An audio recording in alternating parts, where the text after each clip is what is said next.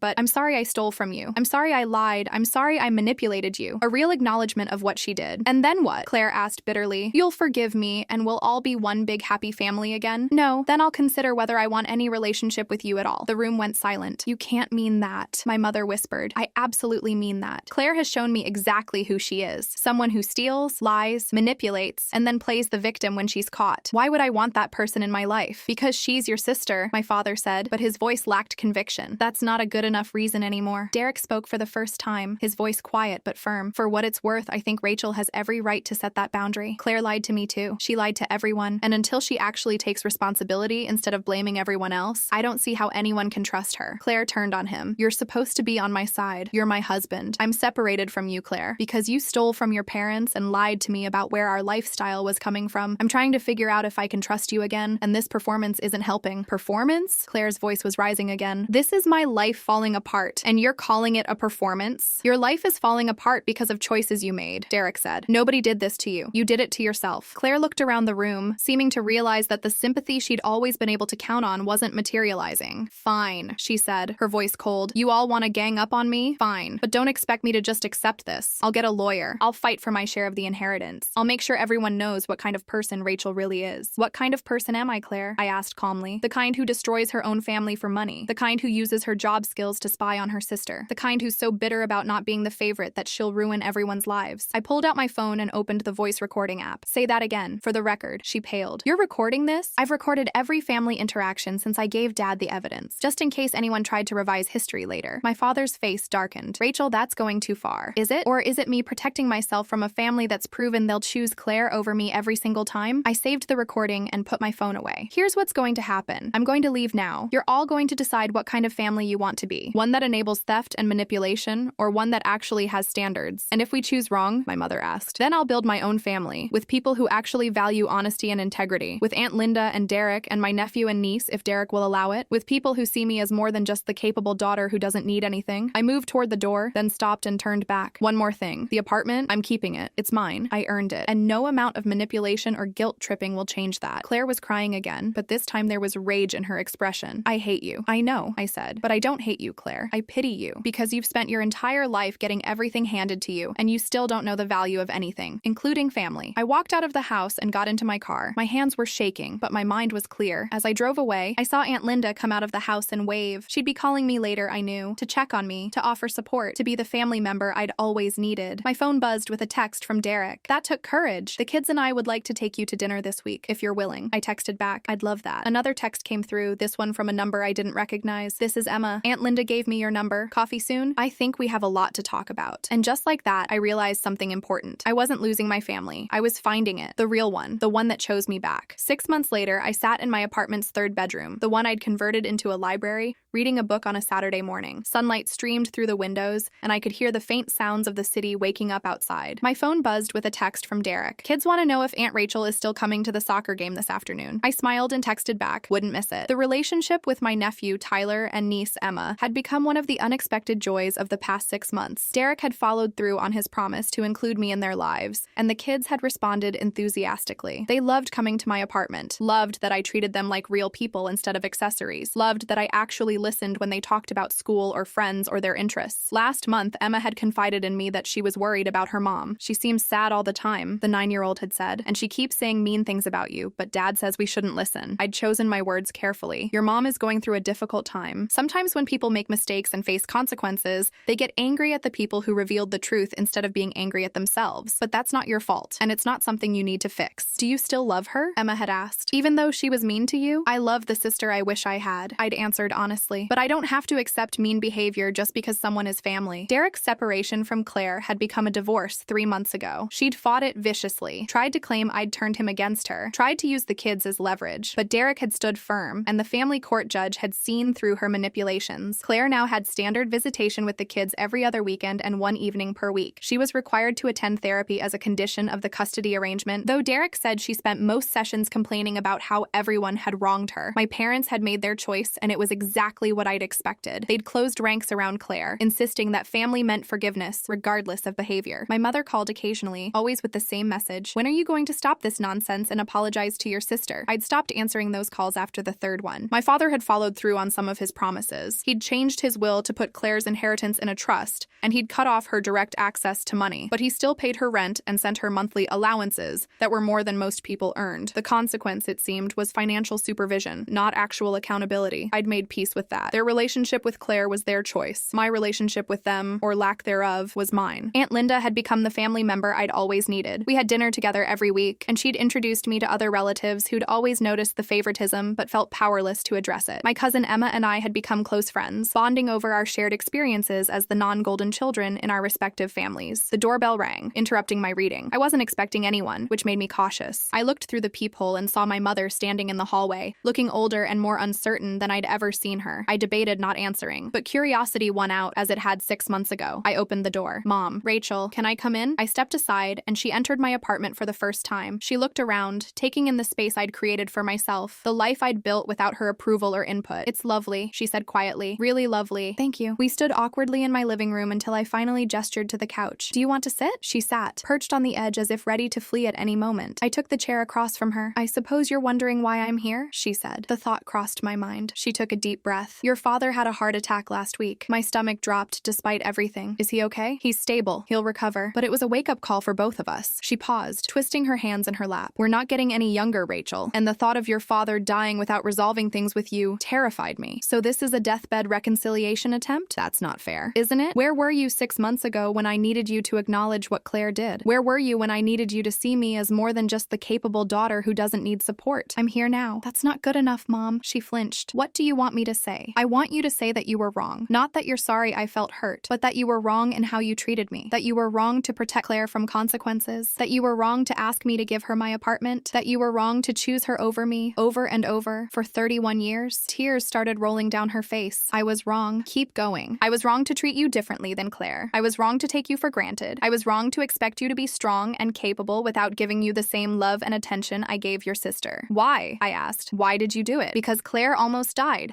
and I couldn't bear the thought of losing her. And because you were so independent, so self-sufficient, I convinced myself you didn't need me the same way. Every child needs their mother, Mom. Just because I learned not to ask doesn't mean I didn't need you. I know that now. She wiped her eyes. I know it's probably too late. I know I don't deserve your forgiveness, but your father's heart attack made me realize that time is not infinite, and I don't want to die with this rift between us. I sat back in my chair, looking at this woman who'd given birth to me but never really seen me. What about Claire? What about her? Are you still enabling her? Still protecting her from consequences? My mother was quiet for a long moment. Your father and I had a lot of time to talk in the hospital, about our choices, about how we raised you girls, about what we'd do differently if we could. And we've decided to sell the house, downsize to something smaller. We're also reducing Claire's allowance significantly. She needs to learn to live within her means. That's a start, I said, but it's not enough. What would be enough? I need to know that if Claire does something wrong again, you won't automatically side with her. I need to know that my achievements will be celebrated the same way hers are. I need to know that I matter to you as much as she does. You do matter, Rachel. You've always mattered. Then act like it. Consistently. Not just when you're scared Dad might die and you want to resolve your guilt. My mother nodded slowly. You've become so strong, so clear about what you need. I'm proud of you, even if I never said it before. I had to become strong, I said, because no one else was going to be strong for me. We sat in silence for several minutes. Finally, my mother stood. I should go, but Rachel, would you consider having dinner with us? Not right away, but eventually. Just the three of us, without Claire. Why without Claire? Because this relationship needs to be separate from that one. We need to rebuild our connection with you independent of your sister. It was the first thing she'd said that felt genuine, that acknowledged the root of the problem. I'll think about it, I said. But Mom, if I agree, there are rules. No discussing Claire, no asking me to forgive her or repair that relationship, no guilt trips about family unity. Can you accept that? Yes, I can accept that. After she left, I sat in my apartment for a long time, processing the conversation. It wasn't the dramatic reconciliation of movies and television. It was messy and incomplete and uncertain, but it was honest, and maybe that was enough. My phone buzzed with a reminder about Tyler's soccer game. I grabbed my keys and headed out, smiling as I thought about my nephew's excitement when he saw me in the stands. Later that evening, after the game, which Tyler's team won, Derek invited me back to his house for pizza with the kids. As we sat around the table, Emma told a long, rambling story about something that happened at school, and Tyler interrupted every 3 sentences to add his own details. Aunt Rachel, Tyler said through a mouthful of pepperoni, are you going to have kids someday? Tyler, that's rude, Derek said, but he was smiling. It's okay, I said. I don't know, buddy. Maybe someday. If you do, can I teach them soccer? Absolutely. Emma leaned against my arm. I like having you as our aunt. You're the best one we have. That's because I'm your only aunt on this side, I teased. No, Emma said seriously. It's because you actually like us. Mom always seems annoyed when we want to talk to her. Derek and I exchanged a look over the kids' heads. This was an ongoing issue. Claire's inability to be present with her own children, always distracted by her phone or her grievances or her need to be elsewhere. Well, I said, hugging Emma closer, I always want to hear what you have to say. As I drove home that night, I thought about family. Not the one I was born into, but the one I'd created. Aunt Linda, who called me 3 times a week just to chat. Derek, who'd become a genuine friend. Tyler and Emma, who'd given me a second chance at family connection.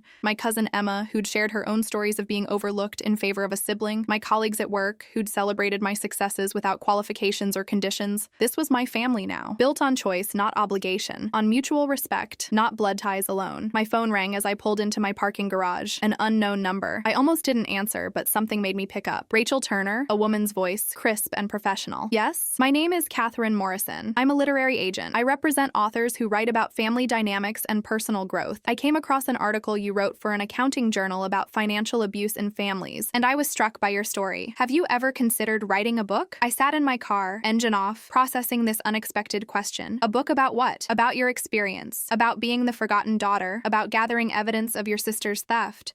About setting boundaries with toxic family members. I think there are millions of people who would relate to your story. I don't know, that seems very personal. The best books are. Think about it. If you're interested, I'd love to discuss it further. After she hung up, I sat in the darkness of the parking garage, considering the possibility. A book. My story. Told on my terms. Reaching people who might be struggling with similar family dynamics. It would mean revisiting painful memories. It would mean making my private pain public. But it would also mean giving voice to all the forgotten children. All the capable daughters and sons who'd been taken for granted because they didn't demand attention the the way their siblings did. I pulled out my phone and texted Dr. Reeves. Something unexpected happened. Need to talk about it in our next session. Her response was immediate. Looking forward to hearing about it. Proud of you, Rachel. As I rode the elevator up to my apartment, I felt something I hadn't felt in a long time. Hope. Not for reconciliation with my parents or Claire. That ship had sailed, and I was at peace with that. But hope for what came next. For the life I was building, for the family I was choosing, for the story I might tell. I unlocked my apartment door and stepped inside, surrounded by the space I'd earned, the life I'd created, the person I'd become, the apartment my father had tried to take away, the independence my mother had used as an excuse to neglect me, the success my sister had resented. All of it was mine. Truly, completely mine. And for the first time in my 31 years, that was more than enough. So, have you ever had to stand up to family members who took you for granted? Have you ever been the capable one who was expected to sacrifice while others were protected? I'd love to hear your thoughts on this story. Did Rachel do the right thing, or should she have tried harder to maintain family peace? And don't forget to like this video and subscribe to Dual Faces Reddit for more stories about family dynamics, justice, and standing up for yourself. Thank you for listening to my story, and thank you for being here.